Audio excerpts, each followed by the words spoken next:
এক দরবেশ তিনি স্বপ্নে দেখেছিলেন যে তিনি তাকে বাঘে তাড়াচ্ছে।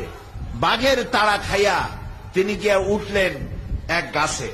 গাছের উপরে ওঠার পর একটি ডাল ধরে ঝুলে পড়েছে। তাকে দেখে যে বাঘ এসে গাছের গোড়ায় দাঁড়িয়েছে, আর ওই ডালের নিচে বিরাট কুয়া, কুয়ার মধ্যে বড় এক অজগর হা করে আছে।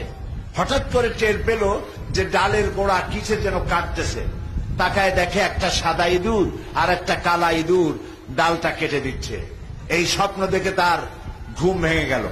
তিনি ঘুমের থেকে জেগে আল্লাহর এক অলির কাছে গিয়ে জিজ্ঞেস করলেন, হুজুর আমি তো এরকম একটা স্বপ্ন দেখলাম, এই স্বপ্নটা কি? অলিউল্লাহ বললেন, দেখো এই স্বপ্নটা আসলে স্বপ্ন না, এটা বাস্তব। আর এটা তোমার একার না, এটা সারা দুনিয়ার মানুষের। বলে কিরকম? কয় তোমার পিছনে যে বাঘে তাড়াচ্ছিল ওই বাঘটা বাঘ নাও, বাঘ হলো হযরতে মালাকুল মউত আজরাইল। তুমি যে গাছে উঠে ঝুলে পড়েছিলে যে ডালে, ওই ডালটা তোমার হায়াত। আর যে নিচে অজগর হা করে আছে এইটা হলো তোমার কবর। আর যে সাদা ইঁদুর আর কালো ইঁদুর ডাল কাটতে ছিল এটা হলো দিন আর রাত। দিন আর রাত প্রতি মুহূর্তে তোমার হায়াতের রশি কেটে দিতেছে। এরপরে লোকটি মাথায় ঠান্ডা ঠান্ডা অনুভব করলো, তাকে দেখলো যে উপরে মৌচাক ছিল, তার থেকে মধু পড়তেছে। মধু চাটতে চাটতে ঘুম হয়ে গেল। বললো, এই যে তুমি মৌতের ভয় ভুলে গেলা, ডাল কাটা ভয় ভুলে গেলা, বাঘের ভয় ভুলে গেলে, মধু চাটতে চাটতে, এই জিনিসটা কি জানো? বলে না, জানি না। বলে এইটা হলো তোমার স্ত্রী, এটা তোমার সম্পদ, এটা তোমার ক্ষমতা, এটা তোমার মাল, এটা তোমার জমি জমা ইত্যাদির মহব্বতে তুমি যে মরবা এই জিনিসটা তুমি ভুলে গেছো।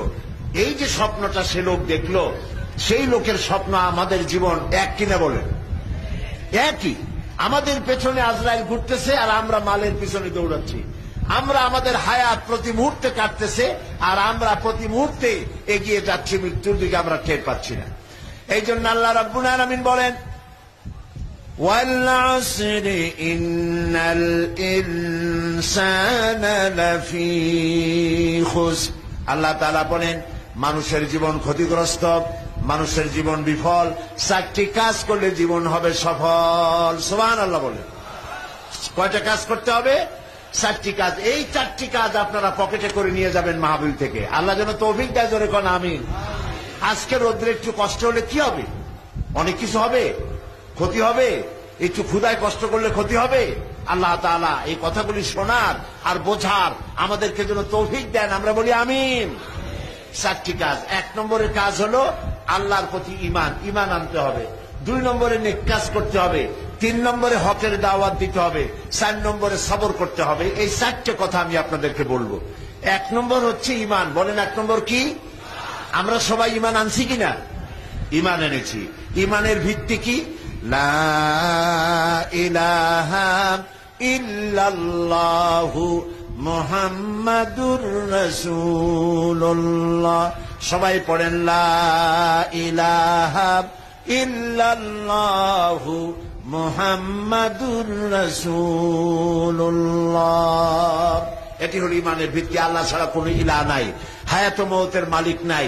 খেতে দেওয়ার মালিক কে? আসতে বলেন কেন? খেতে দেওয়ার মালিক কে? পড়তে দেওয়ার মালিক কে? হায়াতের মালিক কে? মওতের মালিক কে? সন্তান দেওয়ার মালিক কে? সন্তান না দেওয়ার মালিক কে? এই কথা কি আমরা বুঝি? বুঝি না? বুঝি না। বুঝি না বলেই বিবাহ করেছে, 8-10 বছর হয়ে গেছে, বাচ্চা হয় না। চলে গেল কোনো মাজারে, কোনো কবরে গিয়া বলল, বাবা আমার তো ছেলে পেলে হয় না, আমার একটা ছেলে দাও। বলে না মানুষে? জোরে বলেন, বলে না? এটা বলা কি জায়েজ আছে? জায়েজ নাই। কারণ আমি সন্তান চাইবো কার কাছে? চিল্লায় বলেন। হযরতে জাকারিয়া আলাইহিস সালাম সূরা আলে ইমরানের মধ্যে আল্লাহ রাব্বুল আলামিন বলেন, হযরতে জাকারিয়া সন্তান চেয়েছিলেন আল্লাহর কাছে। আচ্ছা আপনারা বলেন, পীর বুজুর্গ বড় না নবীরা বড়?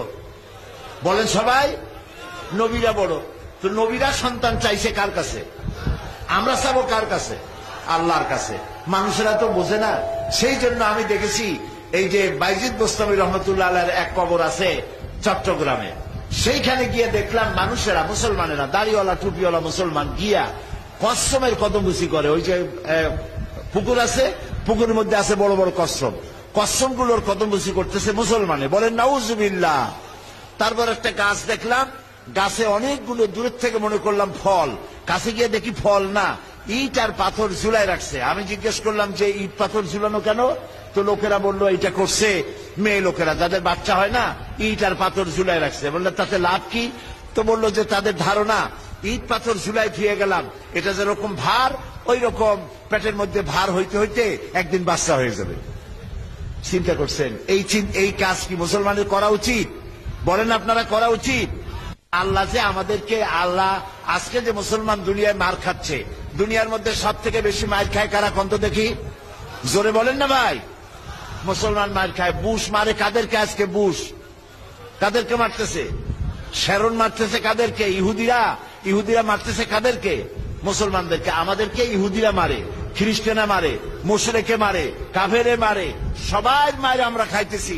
আমরা কি দুনিয়া আসছি মার খাওয়ার জন্য? ভাই কি বলেন, মার খাওয়ার জন্য আসছি? তো আমাদের বিপদ হয় কেন?